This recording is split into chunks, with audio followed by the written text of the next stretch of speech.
and the support of our families. I know you all have sacrificed much these past 4 years, especially valued time together.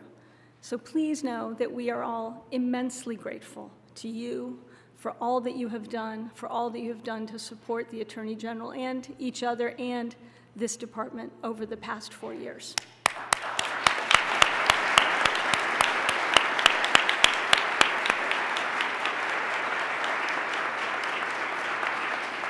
Now, I've attended many an event in this great hall over the years, and I couldn't be happier to see it so filled to the brim, literally standing room only in the back, and it's fitting as we gather to honor the Attorney General.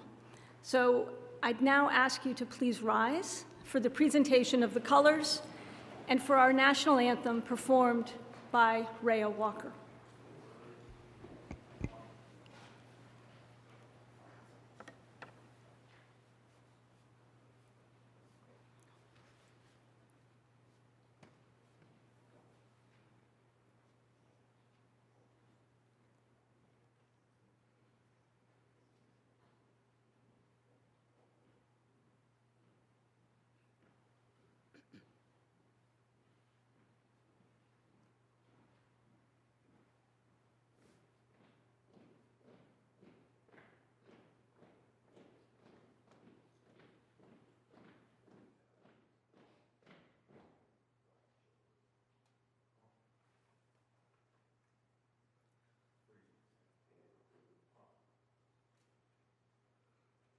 Oh, say, can you see by the dawn's early light what so proudly we hailed at the twilight's last gleaming, whose broad stripes and bright stars through the perilous fight o'er the ramparts we watched were so gallantly streaming, and the rocket's red glare, the bombs bursting in air, gave proof through the night that our flag was still there. Oh, say, does that star-spangled banner yet wave o'er the land of the free and the home of the brave?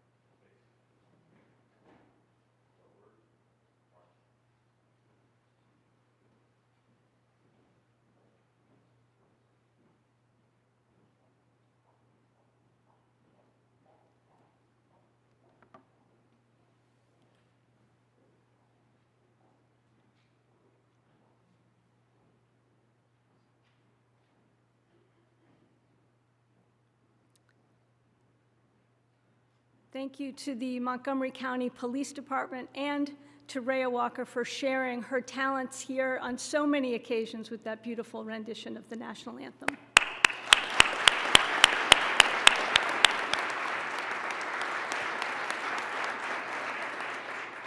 Please be seated.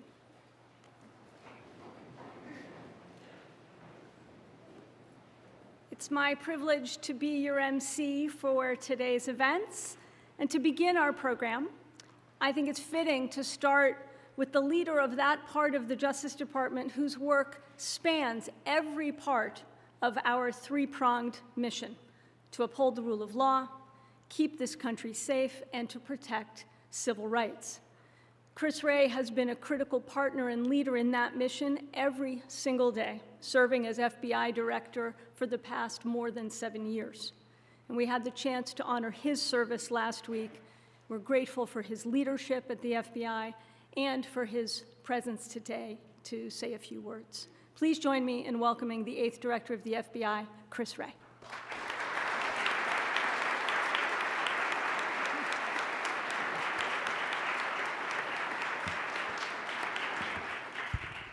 Well, thank you, Lisa. Afternoon, everybody. I want to thank you, Attorney General, for inviting me to join you. I am honored to be here to celebrate not just your time in this job, but your decades of distinguished service to the American people. Before I go any further, I want to take a moment to add my own acknowledgement and to thank your family. We all know all too well that it's their support that actually makes our work possible, and I want to thank them for sharing you with us, with this country, for so many years. Throughout your career, you've been a faithful friend to the FBI, from your time as Special Assistant to Attorney General Civiletti, when you worked with him, and then Director Webster on the AG guidelines that still govern our work today, to your years partnering with our agents on everything from drug trafficking cases to investigating and apprehending the Unabomber, and of course, in this role, where for the past 4 years you have been a steadfast advocate for the men and women of the FBI. You have pushed to make sure the FBI had everything it needed to accomplish our mission, whether that's critical funding or vital authorities like Section 702. You've strengthened our partnerships from top to bottom so we can better work together to keep our communities safe. And maybe most importantly, you've defended the FBI's workforce when our people have been threatened for simply doing their jobs, the right thing, the right way. Those are just a few examples of the countless ways you've made a real positive impact on the Bureau, and that impact is going to be felt for years and years to come. You know, with a long, illustrious career like yours, nobody would have held it against you if you had said 4 years ago, no, thank you very much, that you were very happy serving as a judge, or maybe even that you were ready for something a little slower, a little easier, but that's just not who you are, because you have spent your life taking on the hard jobs, jobs that needed someone with your talents and your leadership. So it's only fitting that you would continue to demonstrate your commitment to service over self in taking on this role. But, as I said, and many here in the Great Hall know, you've been living that commitment for more than 30 years now. You could go all the way back to 1995 when you were on the ground within 48 hours of the horrific bombing of the Murrah building in Oklahoma City. And there, as maybe some in the Great Hall do not know, you represented the United States in the perpetrator's very first hearing, which you made sure was open, transparent, and fair, because that's how our justice system should work. Something else folks here this afternoon may not know: you didn't just leave when that hearing was over. You stuck around, remaining on the ground with the FBI for more than 2 months. You were there in the hotel, staying up all night with our investigators as the leads poured in. You helped our folks follow the facts, and ultimately, you helped provide justice for the victims and their families.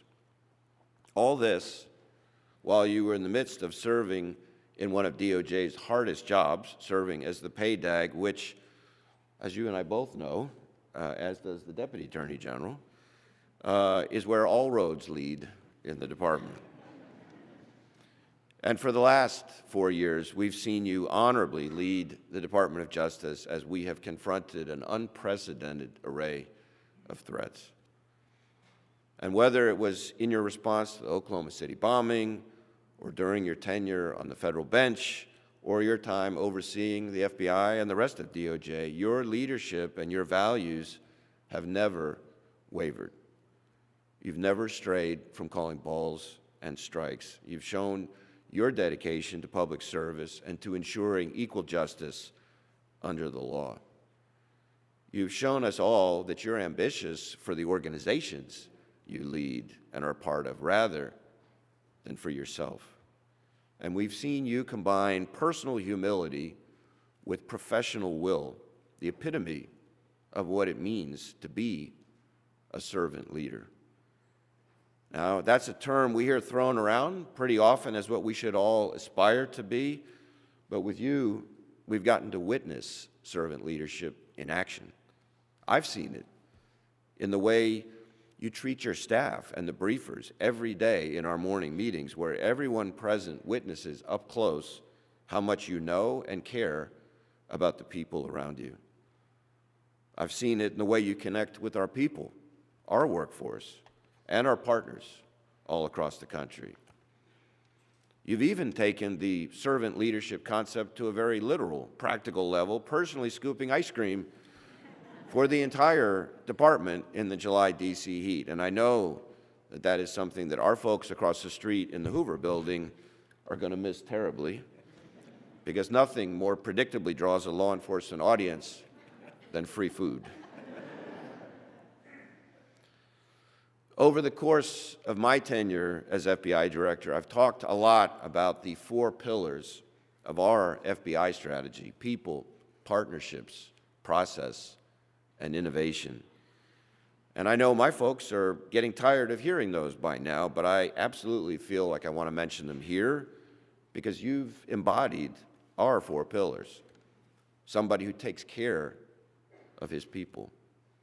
Somebody who has been a true partner to the Bureau. Someone who's shown a commitment to the process of following the facts and the law. And someone who has innovated to help the department adapt to threats that are constantly evolving and becoming more complex every single day.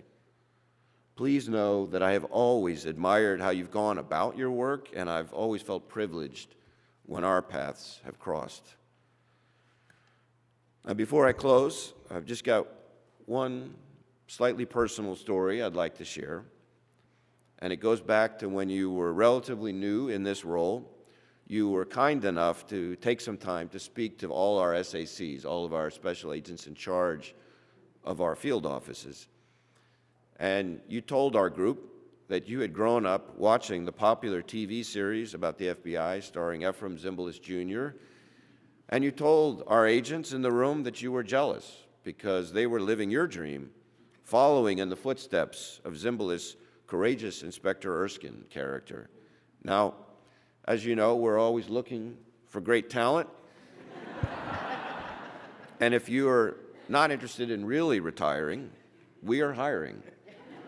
In fact, there's a new agent class reporting to Quantico in just 10 days. That'll give you just a slight break.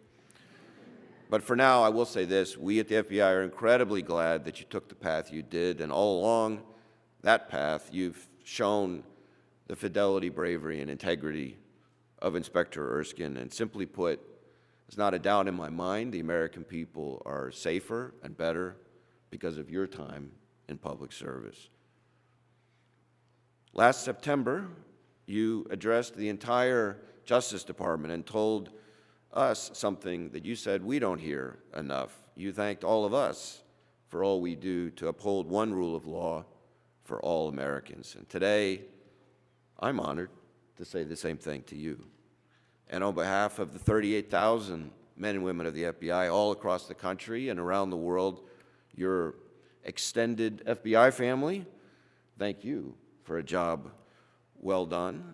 And it is now my privilege to present to you, in many ways, the highest honor we can bestow on somebody, the ultimate demonstration of the FBI's respect and admiration for a leader and a partner, and something that I think you're going to particularly appreciate, given that childhood dream of yours. So on behalf of the 38,000 men and women of the FBI, I want to present to you your very own Tommy gun.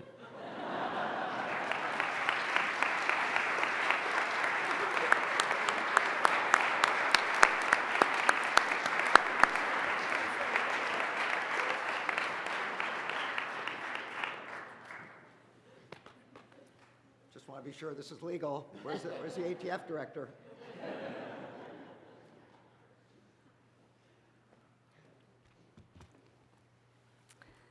Thank you very much, Director Wray. It's now my pleasure to introduce someone who has served alongside me and the Attorney General and the department's leadership team for the last 4 years. Put simply, Elizabeth Prelogar has been a magnificent Solicitor General. She's a skilled advocate, not just for the department, but for the entire U.S. government, and we've been lucky to have her in our corner.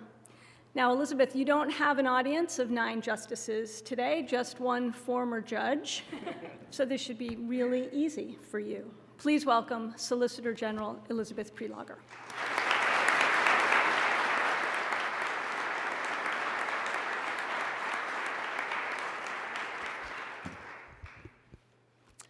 Thank you, Lisa, for that introduction.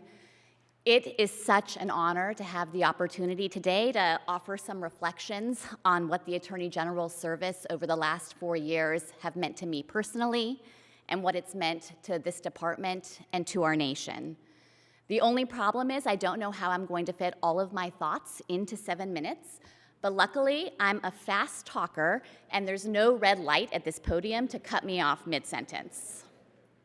In some ways, my remarks today have been almost 2 decades in the making. My very first job, fresh out of law school, was as a clerk for then Judge Garland on the DC Circuit. As a brand new lawyer, it felt like winning the lottery to have the chance to work closely with and learn from the judge. I could spend 2 weeks studying a case and reading all of the precedent and turning over the issues in my mind and writing a memo. But it would take the judge only about 2 hours to look over the materials before he would walk into my office and start asking me the questions that cut to the heart of the matter. I got all of my early oral argument training in that clerkship, answering the judge's questions, and let me tell you, it was always a hot bench. That was kind of terrifying, sure, but it was also exhilarating. During the clerkship, the judge modeled incisiveness, precision, work ethic, and above all, integrity. He and his wonderful wife nurtured a clerk family, and he provided invaluable mentorship to me during that year and pretty much every year since. But perhaps his greatest gift was instilling in us clerks a reverence for public service. For the judge, there was no higher calling. And I have the judge to thank for my own path to the Department of Justice. When a line attorney position opened up in the Office of the Solicitor General, he encouraged me to throw my hat in the ring. I'd recently had my second child, so the timing wasn't perfect, and I remember asking the judge, hey, maybe I should wait. He told me he'd once been in a somewhat similar situation. In 1979, he had an offer to join the Department of Justice as a special assistant to the then Attorney General, and he thought about waiting until President Carter's second term to come to government. Luckily, he didn't delay his start date. His advice to strike when the iron's hot was prescient. I ended up getting that spot in OSG, and as it turned out, another position didn't open for years. And because I had that OSG experience, I was able to follow the Attorney General when he returned to the department in 2021. I've always thought of that story as capturing the constellation of contingencies that put someone in the right place at the right time. And I'm particularly grateful that the stars aligned for the Attorney General to be here at the department over the last 4 years. 85 years ago, Attorney General and future Supreme Court Justice and former Solicitor General Robert Jackson stood on this stage. He spoke of the rule of law and urged a rededication to the spirit of fair play and decency that should animate the federal prosecutor. A good prosecutor, he proposed, was one who, quote, tempers zeal with human kindness, who seeks truth and not victims, who serves the law and not factional purposes, and who approaches his task with humility. If Attorney General Jackson were here with us today, I think he would agree that Merrick Garland has been the quintessential good prosecutor. During his tenure, the Attorney General has worked tirelessly to support and safeguard this institution and its norms. He has fiercely shielded his workforce from unprecedented threats. He has strived to tamp down tensions, and he has made clear in everything he's done over the past 4 years that we will and we must uphold and work to defend the rule of law. We've all heard the AG speak of the importance of following the facts and the law in a way that respects the Constitution and protects civil liberties. He said it many times. There is not one rule for friends and another for foes, one rule for the rich and another for the poor, one rule for Democrats and another for Republicans, one rule for the powerful and another for the powerless. But what the American public doesn't see behind the scenes is that the AG embodies these principles fully. He believes in them fervently with every fiber of his being, and they guide his every decision in this position. He always, always seeks to reach the right answer for the right reason, and that is no small thing. As we've searched for those right answers over the past 4 years, the Attorney General's brilliance, judgment, and insights have been an invaluable resource for me in my office. There's really no one I'd rather talk law with more. Truly, these days I welcome the grilling, and the AG has always been generous in giving it, unfailingly offering his time as a sounding board in challenging cases. I'll never forget a moment last term when the AG and I were discussing Loper-Bright, a case that raised the question whether the Chevron deference doctrine should be overruled. Based on his experience on the DC Circuit, the AG had thought deeply about how courts should approach the task of interpreting ambiguous statutes.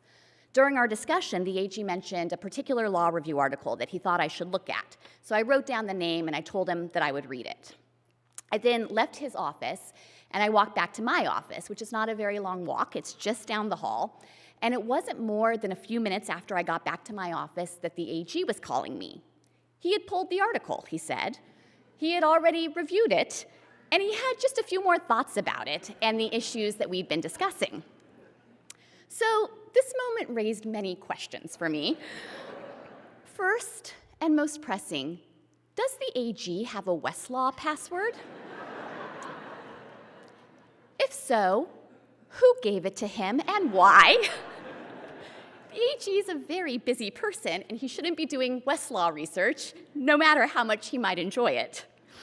Second, how had the AG managed to pull and review that article in the time it took me to walk back to my office? Is he truly superhuman?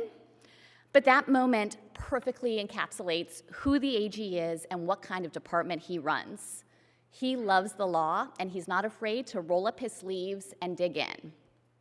And then there's his record in the Supreme Court. By my count, the AG has personally asked the Supreme Court for relief 3 times during his tenure. He moved to have Justice Ketanji Brown Jackson's commission read by the clerk at her investiture ceremony, and he moved the admission of resolutions to honor Justices John Paul Stevens and Ruth Bader Ginsburg at memorial sittings of the court. The court granted the Attorney General's motion each and every time. He's batting 1,000. My record as Solicitor General is, not quite that good. But the Attorney General has always been one of the first people to call or stop by after a tough argument or decision day at the court. He processes what happened, he commends a job well done, and he shows that he cares about our work, of course, but also about how we're doing during a hard moment. Among so many other assets, the AG has his finger on the pulse of this department. In less than 4 years, he's traveled to U.S. attorneys' offices in all 50 states. And I saw the impact of those visits firsthand when I joined his stop in my hometown of Boise, Idaho. His candid concern and his commitment to cooperating with local law enforcement strengthened our partnerships across the country. And then there's the community that he's created inside this building. It's similarly special. Whether he's taking the youngest lawyers at DOJ out to eat in the DOJ cafeteria, he loves the cafeteria, or, as Director Wray noted, whether he's scooping ice cream for hundreds of staff, the Attorney General has shown through his actions that no act of kindness is too small. Many of our families will not forget how we sat for hours during Halloween talking to our children and patiently posing for photographs with them. I kind of thought of him as like a DOJ Santa. But in everything he's done, the AG has modeled that we're at our best, as public servants, as a workforce, as an institution, when we take care of each other and pay it forward. Mr. Attorney General, Judge, it has been more than an immense privilege to watch you, to work with you, and to learn from you day in and day out over the last 4 years. It has been the honor of my lifetime. Above all else, thank you for teaching us how to be good, how to do right. We and our nation could ask for nothing better.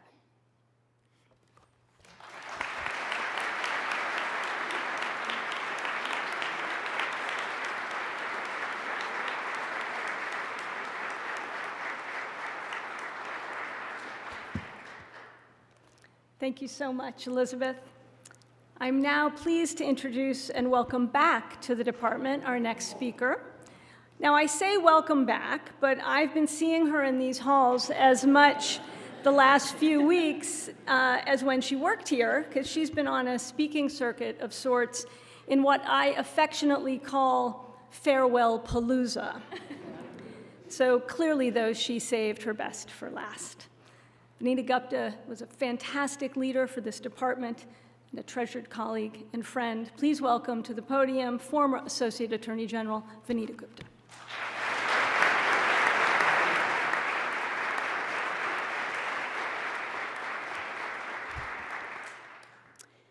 Good afternoon, everyone. It is so good to be here among so many friends and former colleagues to honor the extraordinary leader of this department, Attorney General Merrick Garland. Mr. Attorney General, I know I speak for all of us when I say, from the bottom of my heart, thank you. Thank you for your leadership and tireless work to make real the highest promises of this department, the only federal agency that bears the name of a value. Thank you for your commitment from day one to fighting for equal justice, protecting everyone in this country from harm and violence, and defending the rule of law in our democracy. I know I also speak for all of us when I say thank you to your family for their service over the last 4 years. This department and our country owe them so much. I want to talk this afternoon about the Attorney General I know who I got to work closely with every day. Almost exactly 1 year ago, I stood with Attorney General Garland in a room much, much smaller than this one, in a community that had been devastated by unimaginable tragedy. We were in Uvalde, Texas, to announce the findings of the Justice Department's 600-page critical incident review. The report documented the enormous failures to protect children and their teachers during and after the horrific mass shooting at Robb Elementary School on May 24th, 2022. We wanted to share the report before we shared it with the public. We wanted to share the report with the families of the 19 beloved children and 2 cherished teachers who were killed and the survivors who had been through so much. So the night before the press conference, we set up a private meeting with the families. There was no press. It wasn't meant for the public. The meeting was going to be difficult and was likely to run long. The Attorney General already had a lot on his plate. So I recommended that he join us at the top of the meeting and then leave. It was more than enough for him to be there and meet with the families to show that this was a priority for the department. There were going to be difficult questions without easy answers, and he did not have to be there while we grappled with them. The Attorney General came to the meeting.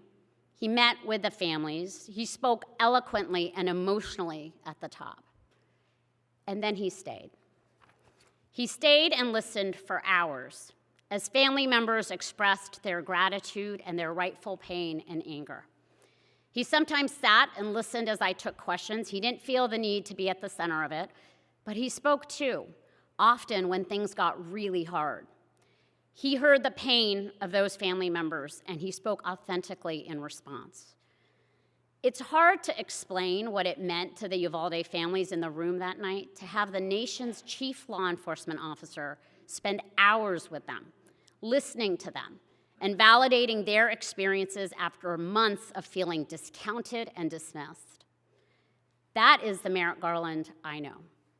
An attorney general who doesn't just show up for the press and the spotlight, but who stays for the hard stuff, who cares first and foremost about real people in real communities across this country, and who does the right thing regardless of how hard it might be. I saw his commitment to people and communities every day. Every morning at 9 a.m., rain, shine, snow, COVID surge, or otherwise, the Attorney General, Deputy Attorney General, heads of OPA and OLA, and I would meet in the Attorney General's conference room to discuss the most pressing matters of the day: imminent court filings, new lawsuits, or the latest congressional inquiries. Now, I've always been a morning person, but preparing for the daily oral argument before the AG was next level. And just by the way, while I was procrastinating as I was writing these remarks, I typed Merrick Garland and Department of Justice into a search engine that, for the sake of all the antitrusters in this room, shall remain nameless. And under the section People Also Ask was the question, is Merrick Garland a lawyer? I have to say that the folks asking that question have literally no idea about the daily 9 a.m. meeting. The reality is that you cannot outlaw this lawman. He knows all the cases and every subsection of every statute. In time, I learned to anticipate his many and probing questions about which arguments we were making or how we were planning to defend whatever lawsuit was on the front page that day. One time, I was gleeful that I caught something in a footnote that he had missed, but it only happened once. In addition to reading through cases and briefing materials, I read through the news clips that landed in our inboxes every day at 6:30 in the morning. So did he. Now, when I say he read the news clips, I mean he read every single story. Lisa and I would often look at each other across the table and wonder, why on earth did the clipping service pull a bunch of hyper-local stories from stations like WXYZ Channel 4 and WKLM 89.9? But inevitably, the AG's eyes would be drawn to exactly one of those stories. And so many mornings, he would point to a lawsuit or a problem a community was facing and ask, why aren't we doing something about this? Or why is it taking so long? The Attorney General understood at a fundamental level that it mattered to people in small towns and big cities across the country to have DOJ engaged.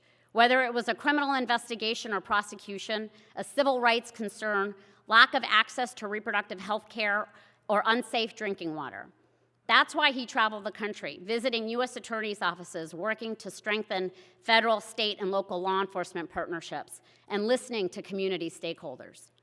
He would return here saying, we won't always be able to do what people want, but we will work as hard as possible to do the right thing. The Attorney General didn't have to come back to the department a fifth time.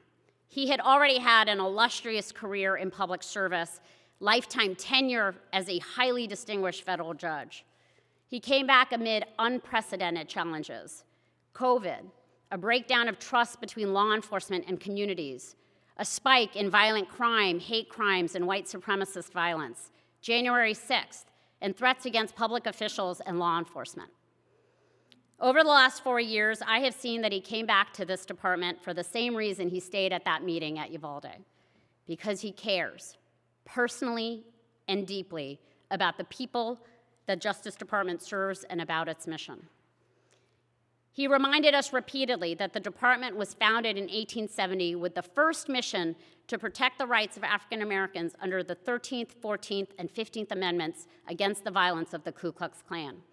It was founded to do the right but hard thing, and that too was our charge.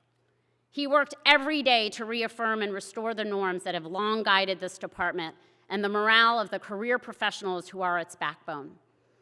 He made clear that politics have no place here and that this department's work would be conducted without fear or favor.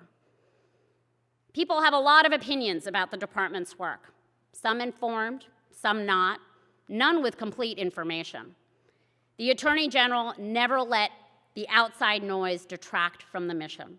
When that noise got the loudest, he took the arrows for the people who work here. When faced with threats and baseless accusations, he defended the DOJ workforce and law enforcement. When things were most difficult, he reminded us of the stakes of our work and the importance and value of doing the right thing in everything we do. He knows that at DOJ, the work of pushing America to live up to its ideals is never defined by one chapter in our history, but by our insistence, all of us, that this amazing institution keep driving toward what's right, even against all odds and pressures to do otherwise. He knows from his life of public service that progress is not linear, and it is not inevitable. It comes from people staying hopeful, refusing to give up, and doing the work to bring our nation ever closer to its founding ideals embodied in the Constitution. So let me end where I started. Thank you, Mr. Attorney General. Thank you for believing in this department, the people who work here, and its mission to uphold the rule of law, keep our country safe, and protect civil rights. Thank you for always leading by example with character, integrity, and decency. And thank you above all for demonstrating to all of us what it means to dedicate your heart and soul in service to this country.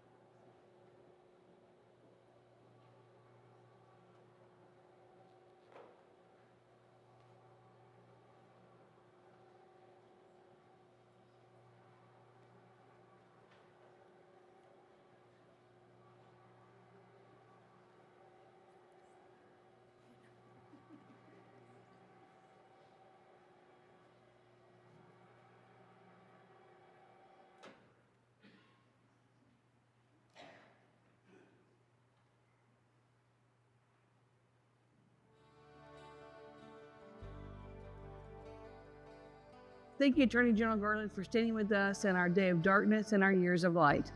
On behalf of the family members, survivors, first responders, staff, and trustees of the Oklahoma City National Memorial Museum, we honor you today for a lifetime of service to our country. Oklahoma has been blessed by your impeccable and incredible work and your generous and caring spirit over the past 30 years. Thank you for being our light. Attorney General Garland, on behalf of the National Security Division, thank you for your commitment to keeping Americans safe and to protecting our country. Under your leadership, we have pursued justice and service of our national security while adhering to the rule of law and the founding values that define our nation. I am so grateful for your guidance and your support as we have strived to serve the American people, honor our nation, and live up to the highest traditions of the Department of Justice. Thank you, Attorney General Garland, for always reminding us and the public about the founding origins of the department, that we were founded for the principal purpose of taking on the KKK and those using violence to deny people's access to civil rights. That reminder about our values and principles has helped to ensure that we operate with the requisite level of urgency, with tremendous integrity, and we've done our very best work as a result on your watch. Attorney General Garland, on behalf of the men and women of the Drug Enforcement Administration, I want to personally thank you for your leadership and for your partnership over the last 3.5 years.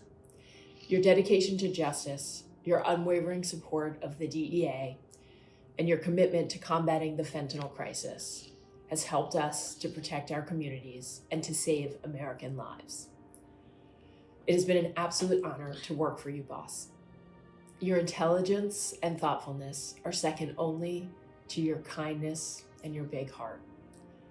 Thank you, Attorney General Garland, for forcing me, against my will, to come back to the Department of Justice. As much as I miss OPM, I am eternally glad that I listened to you, because if nothing else, it's meant I've gotten to work so closely with you over the past 2 years. It has been an honor and a highlight of my career. Thank you for your principled and steadfast leadership, for your devotion to the department, and for your good humor. My 9 a.m. hour every weekday is going to be a lot less fulfilling and a lot less exciting from here on out. I will miss it, and I will miss you. Thank you. Attorney General Garland, thank you on behalf of all of ATF for your support and your leadership. Because of that leadership, because of the brave work of the men and women of ATF and all of our partners, we've been able to push down violent crime and firearms violence in the United States.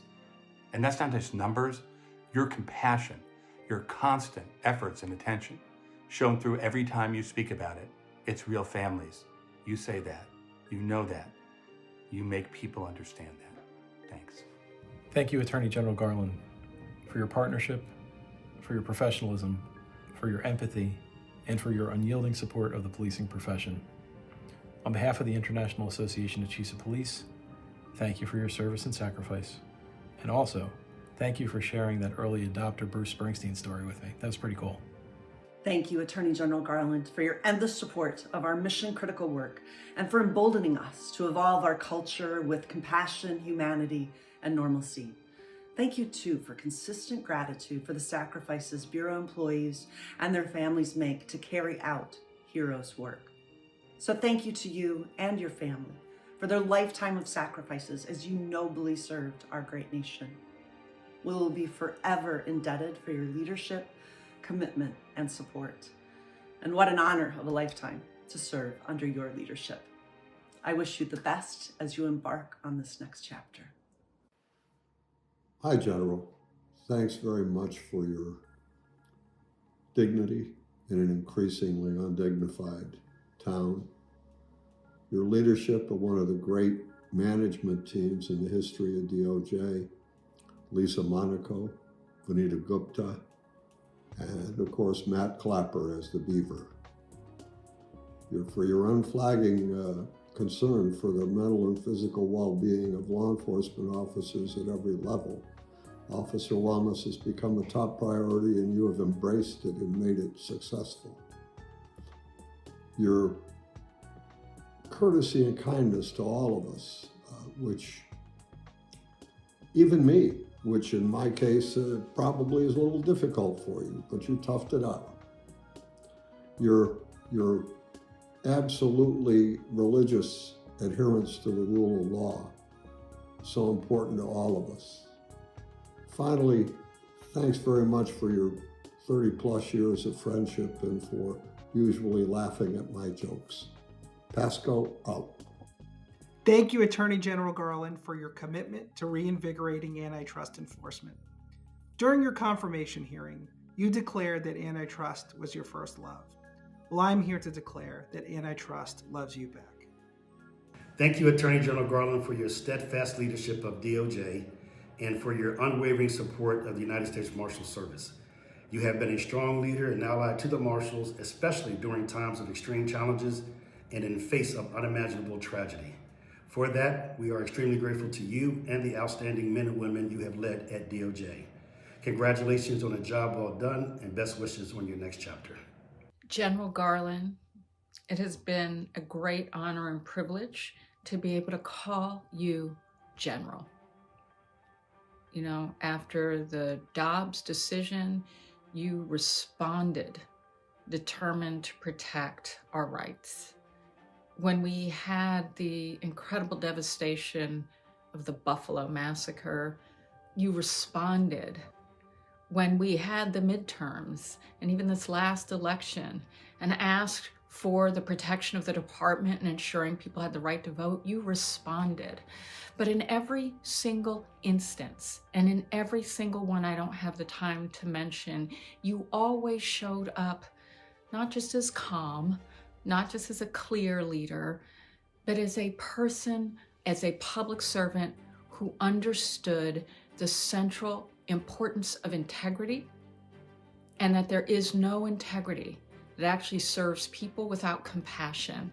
And you, my dear General, are full of compassion. And we needed that so much. We still do. So I just want to say thank you. Thank you. I want to thank the Attorney General for his kindness and support in 2024. The loss of Tommy on April 29th is something that I will never forget. But I will also never forget the phone call the day after Tommy died and the amazing speech that was given at Tommy's service. That empathy and that compassion is something that shows the character of a human being, regardless of their political affiliation. So thank you, Mr. Garland, for all of your support, and I wish you all the best in your future endeavors. Thank you, Attorney General Garland, for prioritizing civil rights from day one. You've reminded the entire nation that the Department of Justice was founded to protect civil rights. Through your actions, through your words, through your human touch, you made that promise of civil rights and frankly the promise of democracy real for so many people throughout this country. We appreciate you and we'll miss you. Thanks for everything. Mr. Attorney General, thank you for not only ably leading this agency during a historic tenure, but also for the manner with which you did it. You dispensed justice, kindness, and wisdom in equal measure. You approached your work with an uncommon intellect and yet a common sense of humanity, attributes I saw on display every time I saw you at the Department of Justice, including when you made my son feel like a dignitary when he visited with you one time. Your graciousness extended throughout your whole staff, the most competent, kind, and accessible staffs that I've ever encountered anywhere, public servants of the highest order. Thank you so much for your decency, your commitment, your service, and your humanity. Thank you, Judge Garland. I wanted to say thank you because you've been with me since second grade until now, and you got to watch me grow up, and I got to see you go from being a judge to being an attorney general. And I want to thank you, and I appreciate you for all the time and sacrifice that you've shown to my children, inviting us into the Justice Department, and just continue to be in their lives. We truly appreciate you, and good luck on your next step and whatever your endeavors are.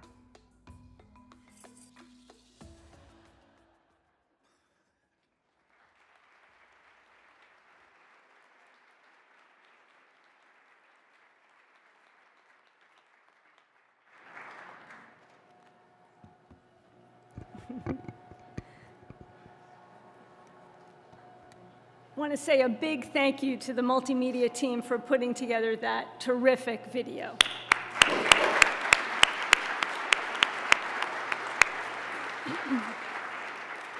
It's now my pleasure to welcome Assistant Attorney General for Administration, Jolene Loria, for a presentation to the Attorney General.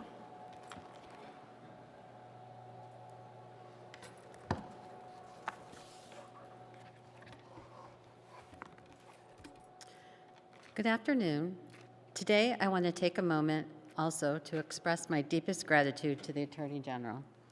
Your unwavering commitment to the rule of law, justice, and the American people has been inspiring and something that I will always hold in my heart for many years.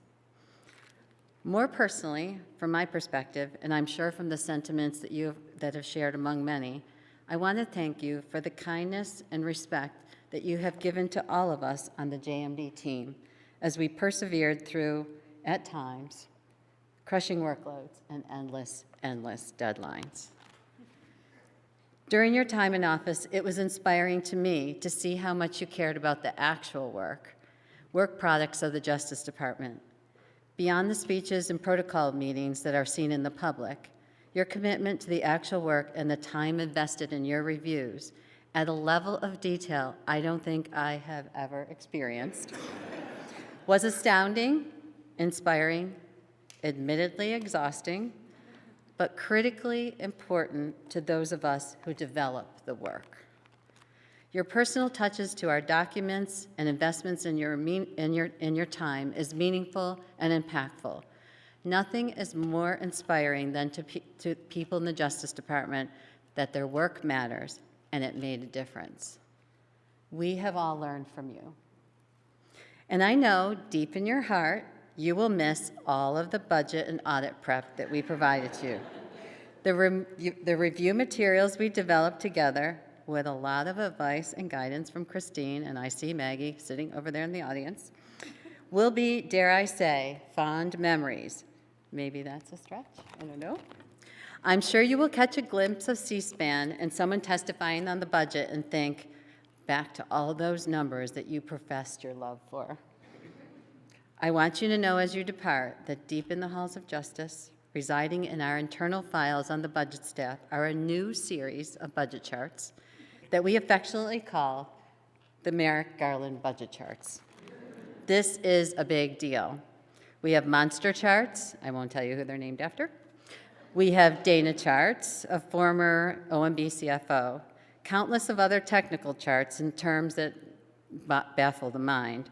But as CFO of the department, to rise to the level of a personally named budget chart is the highest honor in the budget and finance world. The A.G. Garland charts are in the history books for us. It's truly been a privilege to contribute to your legacy at the Department of Justice. That said, I did not dare to bring my budget binders on stage, although it was part of the special presentation. Christine is still reviewing them. I have them here, and they'll be on your chair in the morning. But in all seriousness, I do have two gifts from your entire leadership team that are a time-honored tradition during the farewell ceremony of the Attorney General. The first is presenting to you a shadow box that includes the badges worn by our law enforcement officers in the Department of Justice. I know you will look at this with pride and solemn remembrance of the daily selfless duty they bear in pursuit of justice as they risk their lives to enforce the law and make communities safer.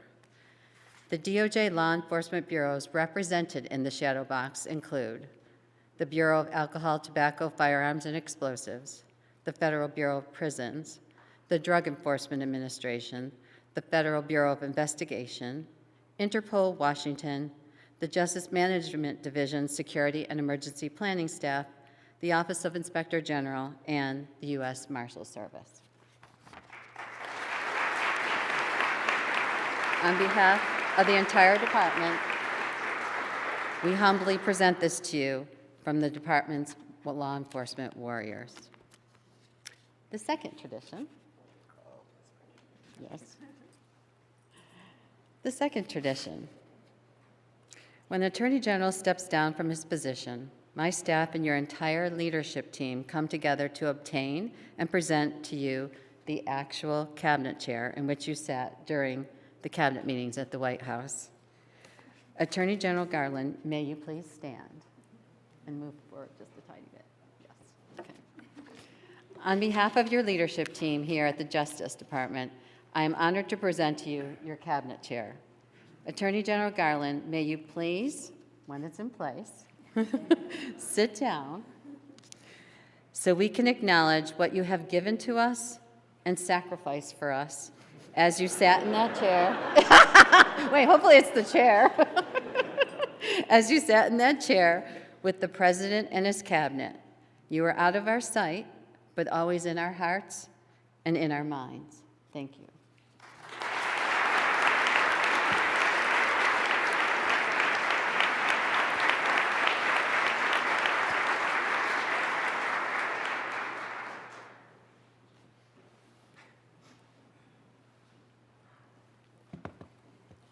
I'd like that heightened chair. Thank you so much, Jolene. Now, before I introduce the man of the hour, it's time for me to add some of my own reflections. And I think it's time to start with a little myth busting. Don't worry. By now, we know the arc of his career. Brilliant young lawyer, advisor to Ben Civiletti, assistant U.S. attorney, criminal division leader, PAYDAG, overseeing the Oklahoma City bombing case, and a brilliant jurist on the D.C. Circuit, and an attorney general with a tendency to choke up when speaking about his reverence for this place and its people. Now, all that seriousness of purpose obscures the lighter side. The man who revels in the truly awful pun, who thinks he has musical talents, talents that amount to banging on a cowbell, devoid of rhythm, I might add, in support of the criminal division's cover band. The man who's an unabashed Swiftie, with the friendship bracelets to prove it, and who I have witnessed being positively giddy in the presence of Bruce Springsteen and the E Street Band. Now, I share these insights not to expose some insider secrets in the waning days of an otherwise very buttoned-up tenure, but to fill out the picture of the man who has led this department for the past 4 years.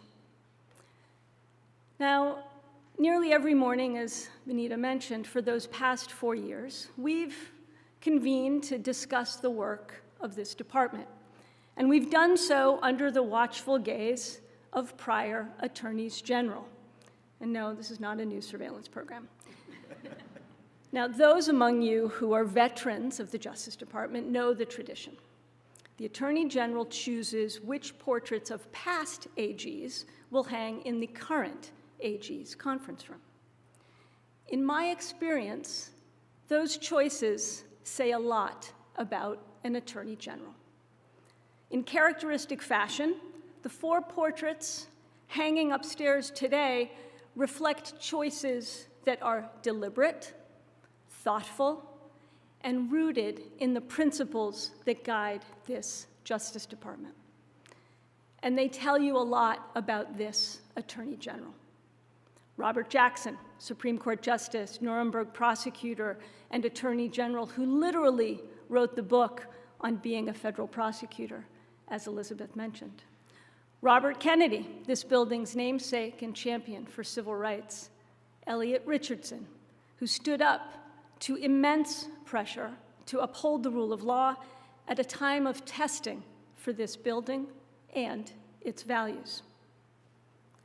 The 4th portrait that hangs in the northwest corner of the room nearest the Attorney General's own office is that of Edward Levy, another brilliant lawyer from Chicago, called to public service in the wake of Watergate, when the norms and traditions of this place and the rule of law itself was strained to the point of breaking. Now, as most here know, Levy went on to put in place the norms that form our North Star. Little did he know then that the department would once again need a deep-thinking, detail-oriented Chicagoan, to quote Levy, to enforce the law at a time when the very nature of law and its enforcement have been called into question. Now, the Attorney General and I both invoked Ed Levy when we were nominated 4 years ago. And it's no surprise that we reached for that touchstone because we both basically grew up in the department, albeit a few years apart. We both served as young counsels to the Attorney General, he for Ben Civiletti, me for Janet Reno. We both went on to be AUSAs here in DC, a job we both describe as the best there is, because the job description is to do the right thing. We both served as PAYDAG, the hardest job in the department. And in fact, when I became PAYDAG in 2010, the first person I sought out for advice was then Judge Garland. He may not remember this, but I will never forget that lunch in the judge's dining room at the court. I was lamenting that DOJ was coming under fire from all sides for something, and he leaned back and he calmly and wisely said, you know, everyone feels that way when you're in it, but it's not that big a deal, and it's never actually as bad as it feels when you're getting criticized in the moment. Mr. Attorney General, would you care to revise those remarks? Now, I first learned what it means to be a lawyer in public service in this department. And for the past 4 years, I've had a front row seat to a masterclass from this Attorney General. From this seat, I've seen an Attorney General who set a clear mission from day one to uphold the rule of law, keep the country safe, and protect civil rights, who starts and ends every day making sure we're asking the right questions. What's the law? What's the right thing to do? And what's right for the department and its people? I've seen an attorney general who loves nothing more than digging into a case briefing with agents and prosecutors, and who has focused this institution on standing up for those agents and prosecutors who have come under threat simply for doing their job. I've seen an attorney general who made sure this department was once again pursuing justice for victims of war crimes, not just as a prosecutor, but as someone who feels a profound responsibility to give back to this country. And I've seen an attorney general who made clear from the very first days of his tenure that this Justice Department would pursue accountability for those who attacked our democracy, no matter where or to whom that investigation led. And I've seen an attorney general who has grieved too often with the families of the fallen. Now, the Attorney General and I both worked at different times for Janet Reno, and she also hung Ed Levy's portrait in her conference room. She did so, I believe, to remind us that we are all custodians of this place for however long we have the privilege to serve. Merrick, you reminded us 4 years ago. The department's founding task from then President Grant in the shadow of Reconstruction was to hold accountable those who sought to undermine our democracy. You reminded us then that every generation has a responsibility to reaffirm our commitment to the norms that guide this place. You pledged to do so, and you did. If history is a guide, this department will face tests in the future. Thanks to your service and your stewardship, the career men and women of this great institution, who are its beating heart, will carry forward the principles this department stands for and will continue to do even-handed justice. Mr. Attorney General, I speak for all of us when I say it's been an absolute honor to serve alongside you. And with that, it is my honor to introduce the 86th Attorney General of the United States, Merrick Garland.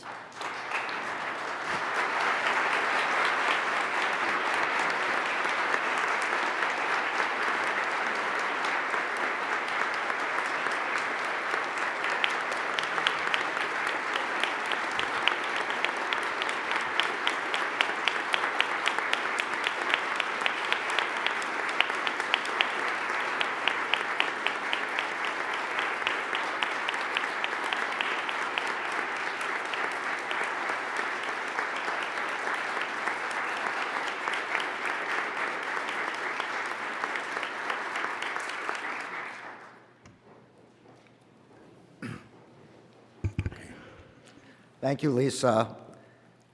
There is no one I would rather have worked with day in and day out to lead this department.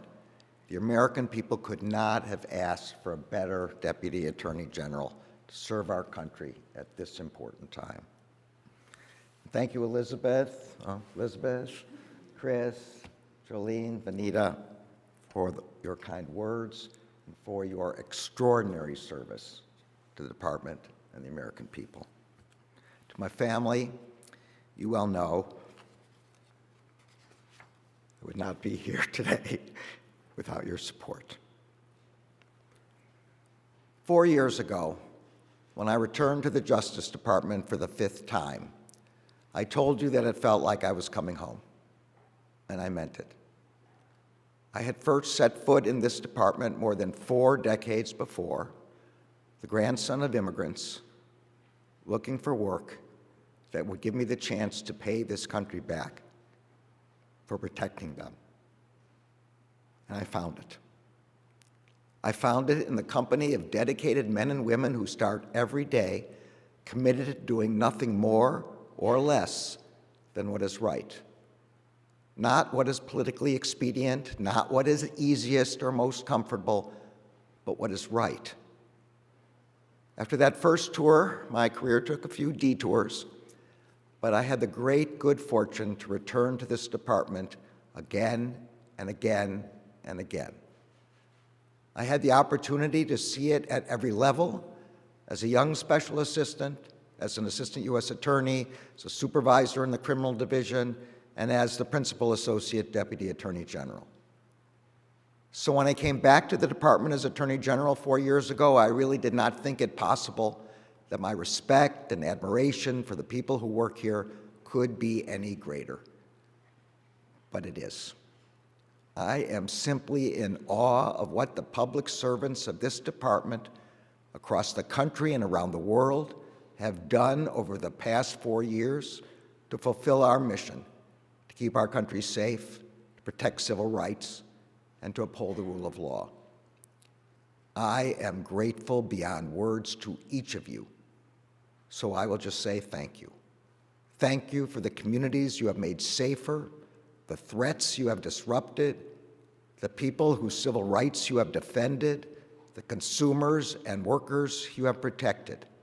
Thank you for the way you have done that work, with integrity, skill, and compassion. And thank you for ensuring the Justice Department's adherence to the rule of law in everything you do. Each of us who comes to work at this department begins our period of service with an oath. It is an oath that I have taken many times in my career, and an oath that I have administered to others many more times. We swear that we will support and defend the Constitution of the United States, and that we will bear true faith and allegiance to the same. But bearing true faith and allegiance to the Constitution is not the end of our obligation.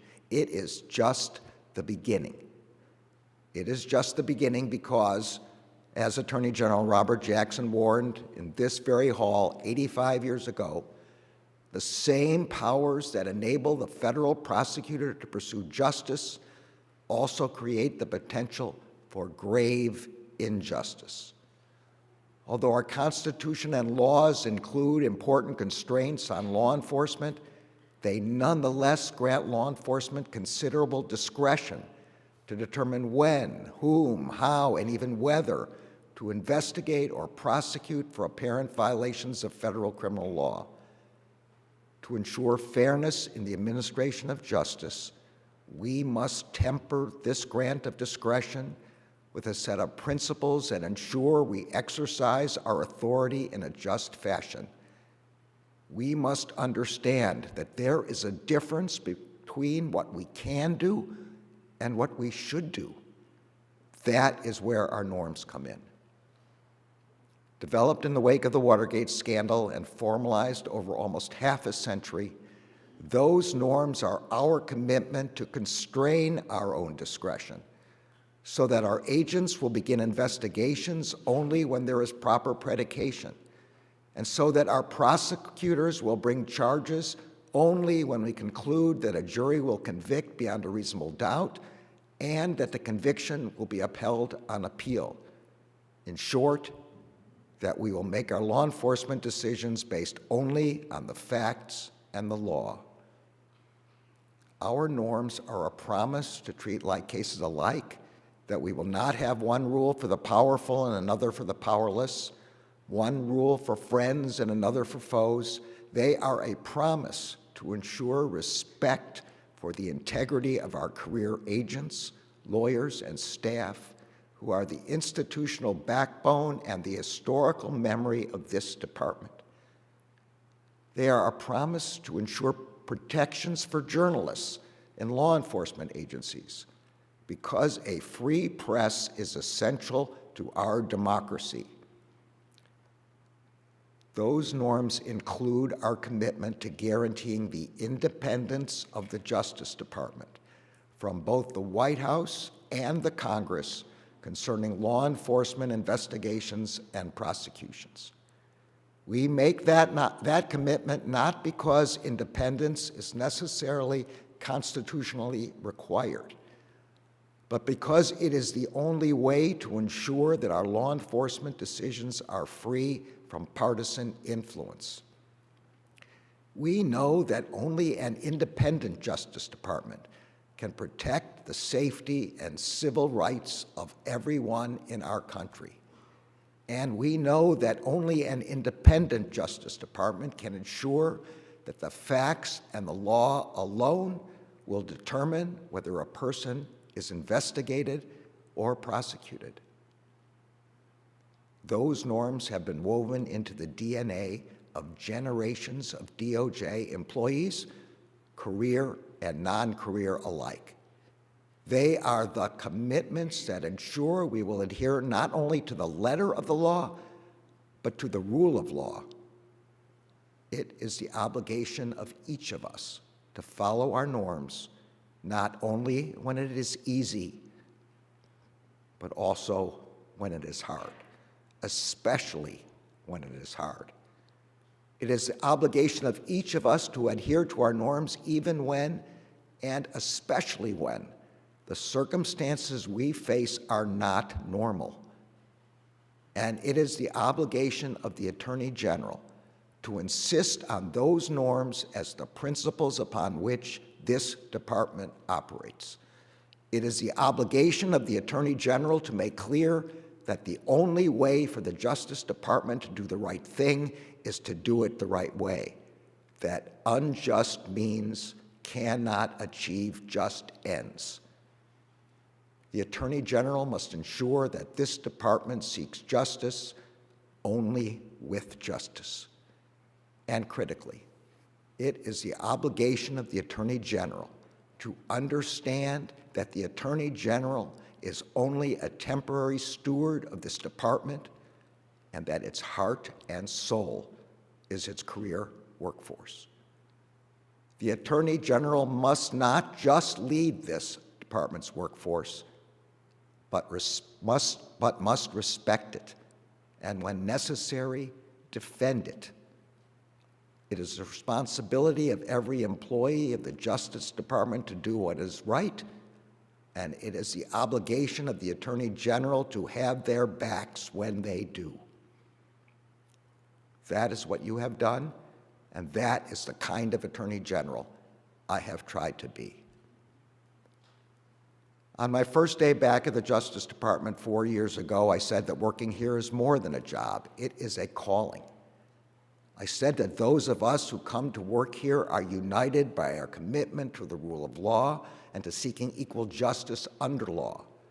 We are united by our commitment to protecting our country, as our oath says, from all enemies, foreign and domestic. And we are united by our commitment to enforcing our country's laws and to ensuring the civil rights and civil liberties of our people. I also said that these would be the principles that would guide us not only in word, but also in deed. I am grateful to each of you for the work you have done over the last 4 years to fulfill that promise. Today, communities across the country are safer because of you, because you work shoulder to shoulder with local law enforcement officers and with the communities they serve to dramatically turn the tide against the violent crime that spiked during the pandemic.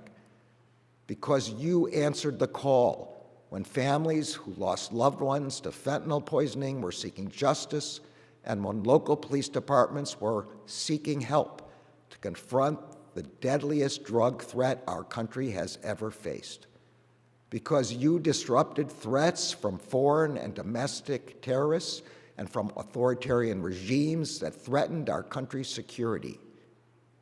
You made the lives of people across the country better because you challenged anti-competitive agreements and unlawful monopolies, because you safeguarded taxpayers and citizens from fraud and public corruption, and because you protected neighborhoods harmed by environmental degradation.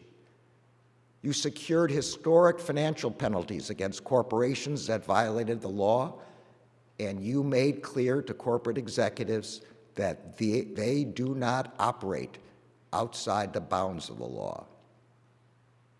You worked tirelessly to fulfill the Justice Department's founding purpose to protect civil rights. You confronted the discrimination in lending and housing that harms families for generations, the discrimination in schools that deprive students of educational opportunities, and the discrimination in the workplace that stifles economic opportunity. You stood up for the right of every citizen to vote and to have that vote counted. You stood up for the right of women to access lawful and life-saving reproductive care. You made clear to communities victimized by hate crimes that they do not stand alone, that the United States Department of Justice stands with them. You protected our country's democratic institutions from violence and threats of violence. You charged more than 1,500 people for criminal conduct that occurred during the January 6th attack on the Capitol, as well as in the days and weeks leading up to that attack. You brought to justice those who kicked, punched, beat, and tased law enforcement officers who were protecting the Capitol that day. And you pursued accountability for that attack on our democracy wherever it led, guided only by your commitment to following the facts and the law. I am proud of the work you have done. I am equally proud of the way you have done that work. I am proud that when I visited you in communities across the country, I saw not only the skill with which you have done your work, but the depth of your compassion. In Uvalde, I saw how you truly honored the lives of the 19 children and 2 teachers who were taken from their loved ones. In Pittsburgh, even after the Tree of Life trial was over and it felt like the rest of the world had moved on, I saw you sit with family members of victims of that attack and listen to them talk about the people they lost. In Louisville, in Minneapolis, and in Memphis, I saw the care you took in approaching families and communities mourning loved ones killed by those sworn to protect them. I saw your commitment to pursuing justice in honor of Breonna Taylor, George Floyd, and Tyree Nichols. I saw your commitment to working with both local law enforcement and the community to enact long-term systemic reforms. In Charlotte, after Deputy U.S. Marshal Tommy Weeks and 3 other officers were shot and killed while apprehending a fugitive, I saw you come together to support their loved ones. I saw the U.S. Marshal's family show up through their own grief to be there for each other. And in Tommy's wife, Kelly, I saw that too often unseen, unimaginable strength of the families of law enforcement officers. I know that this barely scratches the surface of the work you have done. It does not capture the hours you have spent away from your family, the long days and nights, weekends and holidays you have spent working. It does not capture the enormous risks you have taken and the dangers you have faced while doing your jobs. But for all of this work and for so much more, I thank you. I am so proud of you. I know that you do not do this work for public recognition. You do this work because you are public servants. But I also know that a lot has been said about this department, about people outside of it, by people outside of it, about what your job is and what it is not, and about why you do your work the way you do it. I know that over the years, some have criticized the department, saying it has allowed politics to influence its decision-making. That criticism often comes from people with political views opposite from one another, each making the exact opposite points about the same set of facts. I know that you have faced unfounded attacks simply for doing your job. At the very same time, you have risked your lives to protect our country from a range of foreign and domestic threats. But the story that has been told by some outside of this building about what has happened inside of it is wrong.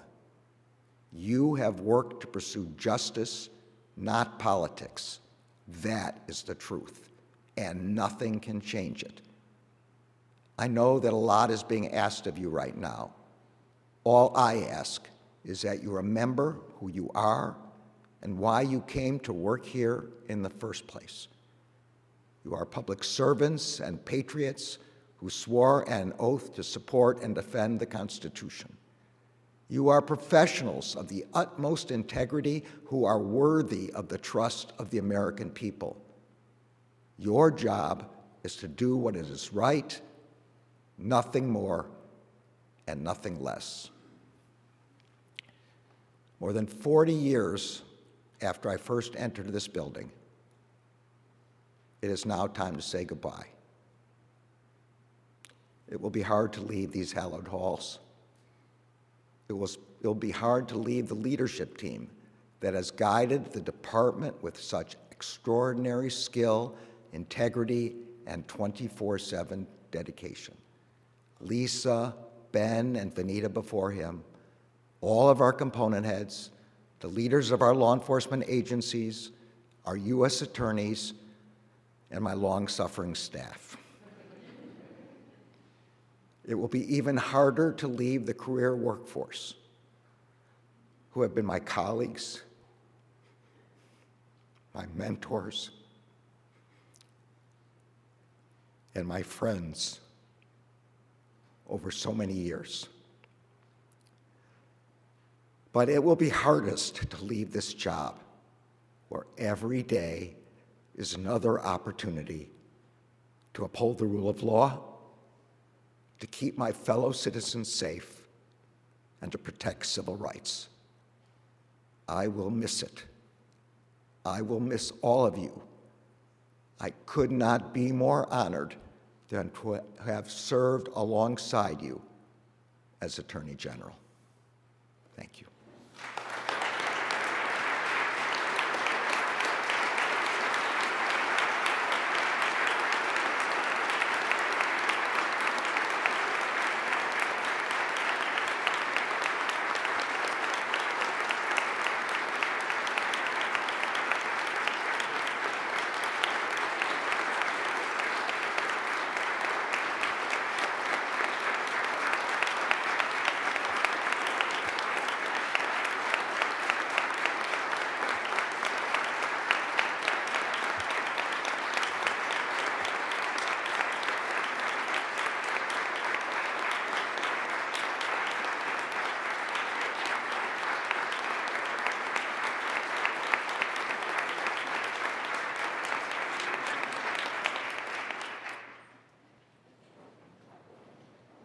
Thank you, Mr. Attorney General. Thank you for those wonderful words, for your service, for yours and your family's sacrifice, and for your leadership. And now that concludes our ceremony and our celebration of the Attorney General. I invite everyone to join us upstairs in the Attorney General's hallway and conference room for some refreshments. Thank you all for being here.